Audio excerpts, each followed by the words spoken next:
They don't have money, but they're funny, and they're coming to your country. They're the backpack bandits. Where are we going today? I don't know where we're going today, honestly. I don't know the name of the place. I don't know the name of the mountain. I don't know the name of the exhibits. I just know we're going to some cable cars here in Tirana. Listen, I didn't do any prior research. I just showed up in Tirana, and now I'm just going to places. So, we're going to cable cars. We're going to Dajti Ekspres. I think I'm pronouncing that right.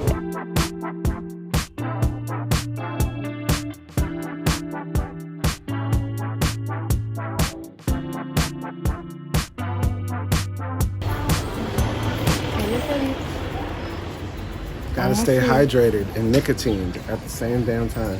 That was almost an hour walk up to the cable cars. It wasn't that bad, right? It's a bit hilly. Not that bad at all.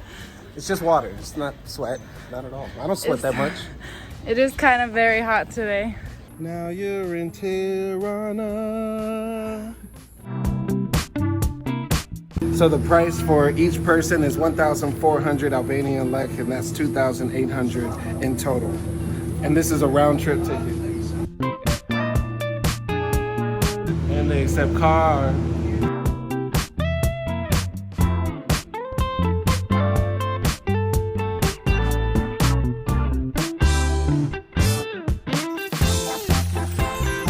So we made it. We're here inside the pod. And I think we're gonna ride alone. So we're going up on the Dajti Ekspres here on the cable cars in Tirana, Albania. Been a long week, but glad we finally made it. It's nice, right? It is very nice. We're in our cable car alone, looking at the view of Tirana. The glass is kind of stained and scratched, so it's hard to get like a clear view. But it's still a very nice view, and it's a clear day. I can't see the finishing point, so it must be long. Yeah, it must be very long because it looks like there's just another hill and another hill ahead of us. Dajti Ekspres is a prominent cable car system in Tirana, Albania, offering a scenic ascent to Mount Dajti, which stands at 1,613 meters. As the longest cableway in the Balkans, it spans approximately 4.3 kilometers and provides a 15-minute journey with panoramic views of Tirana and its surroundings. Up there you can find a restaurant, an adventure park, a mini golf court, and the Dajti Tower Hotel, which has a rotating bar. Of course, as budget travelers, we decided to just take in the view, walk around, ride the horses, and do a little hike. Valentino and Simona. Simon, who the fuck is Valentino? Listen, it was one time in Italy. I don't know him anymore. It was my past, okay?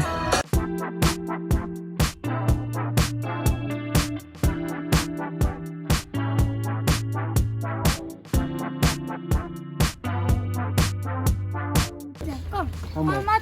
500. 500? Yeah. Yeah. All right. Come on now, get on that horse thing, sweet thing. All right. Time to ride the horse, sweet thing. Come on, ride that pony. Come on, sweet thing. You? No, I don't have no money, man. Don't kick me. Please don't kick me.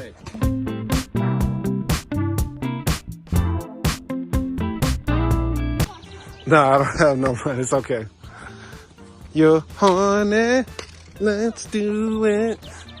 Ride it, my pony. You're like Megan the Markle. Are there a lot of flies? Yep. I think she's very healthy. She is very healthy? I don't think so. Well, it's a he, because he got that big old meat.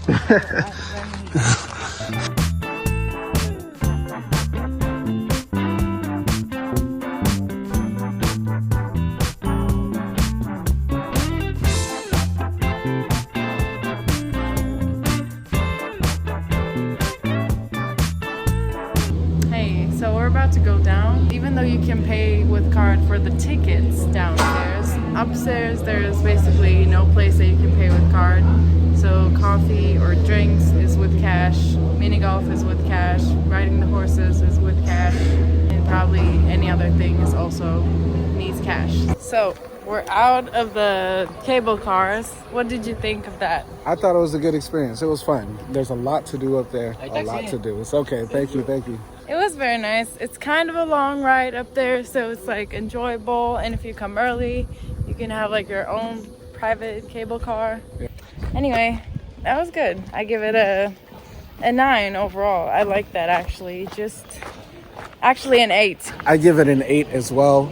It is a bit pricey to do, to get up there. There is a lot to do, but it's just so frustrating, not having electronic payments and, having to pay cash and not knowing that it was cash only. I mean, I should have expected it because it's Albania, very cash-based society, but, it's cool.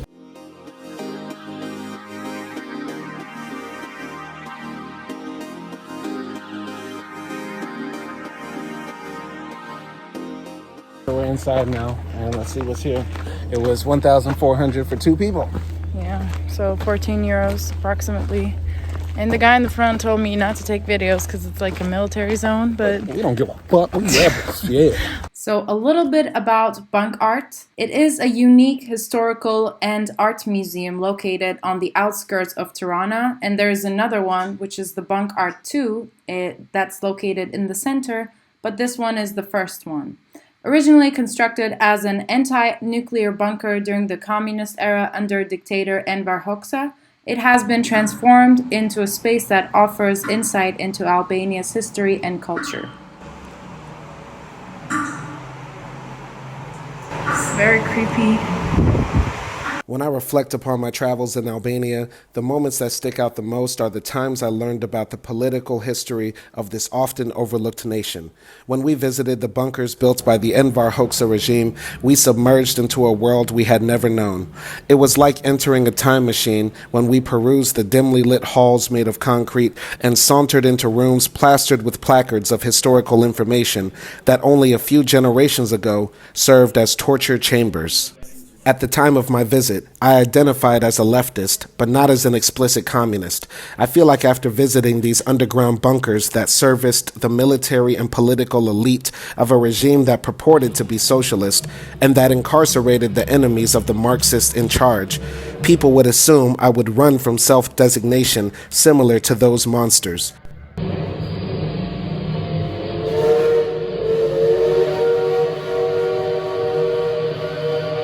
Contrarily, I didn't, and have since then become even more hardened in my belief that socialism, and eventually communism, is the only system of social organization that will lead to the most happiness and freedom for the most people. I view visiting historic sites like this like a modern Christian visiting sites where crusade battles were fought, the Salem witch trials were held, or where the Spanish Inquisition was at its most depraved and draconian. Mass suffering inflicted upon the innocent or injustice upon the individual is not solely the territory of one or a few ideologies, but all. I won't be bullied into giving up a useful analytical tool for evaluating the inequalities of this world, the values that come along with it, and the hope I have for a better future because a few wicked men wore the same clothes. Why? Because suffering inflicted upon the innocent or injustice upon the individual is not solely the territory of one or a few ideologies, but all. Enver Hoxha, Stalin, Pol Pot, whoever, speaks for me just as much as ISIS represents mainstream Muslims. And to make that clear, they don't. When I walked through those halls and soaked in the pain of the past, I saw only lessons we could learn from the past. We learned that all totalitarian regimes eventually fall and their memory and history is always stained. We learned that nobody, regardless of political leaning, is deserving of disappearance and torture, and no person, regardless of how good their intentions may be, is exempt of potentially succumbing to the temptation to inflict cruelty and pain. We learned that one of a nation's, no, humanity's objectives is to memorialize the dead, especially those that perish unjustly, preserve our past, and have truth and reconciliation with the worst we have done to each other. I'll always cherish these memories and moments, exploring this fascinating relic of a bygone century that hopefully won't repeat as we enter a new phase of the 21st century where it seems like the rising tide of fascism is coalescing into a tsunami. Let's hope the lessons from Albania can reach and teach the world. I was working before. Oh yeah, this is when Come it's with just me. the sound.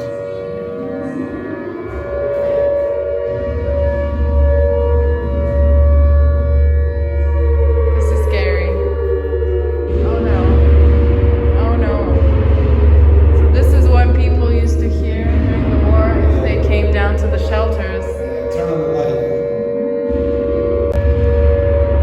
This is one of the scariest rooms in this whole museum. Like, this thing is terrifying. This is what war sounds like, and it's just trippy. It's really trippy. It is. I couldn't go in alone. I needed Simon with me. What do you think of this room? It's very effective. War is freaking evil. I can't believe that people used to go through this. People had to go through this. And then the lights. Millions of people everywhere around the world. We just got out, and first of all, I want to say that it was definitely worth it. It's like a huge museum. A lot of information about the history of the country, history of, fascism in Europe, and also communism in Europe or in Albania. Makes you think about what war is like, what communism is like, what fascism is like. It was interesting. I liked it. What did you think? A lot of funny English translations on the plaques.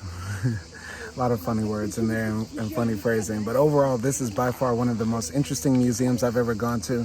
I just hope that people don't walk away from seeing this exhibit about what communism was like in Albania and walk away with an anti-socialist, anti-leftist message or point of view, because it's very easy, because some of the words and framing they use in there is saying, like, these are the victims of communism. No, these were the victims of a fascist dictator. And I hope people don't walk away with that sort of perspective. But overall, it's by far one of the most interesting, scary, thought-provoking, moving museums I've ever gone to, period. It would have been nice to have a guide with us as well, because I had some questions that I feel like are unanswered.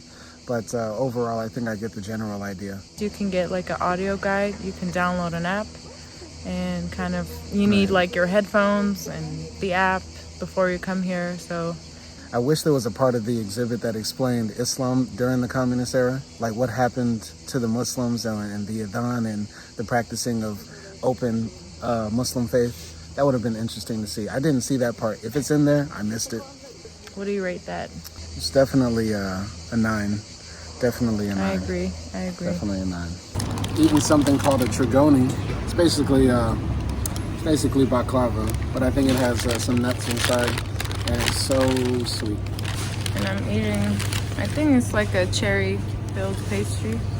I don't know what it's called. I feel like I'm in the Communist Republic of pizza and ice cream. Are you talking bad about pizza and ice cream? Did I hear something bad about it? Ain't nothing bad about pizza and ice cream.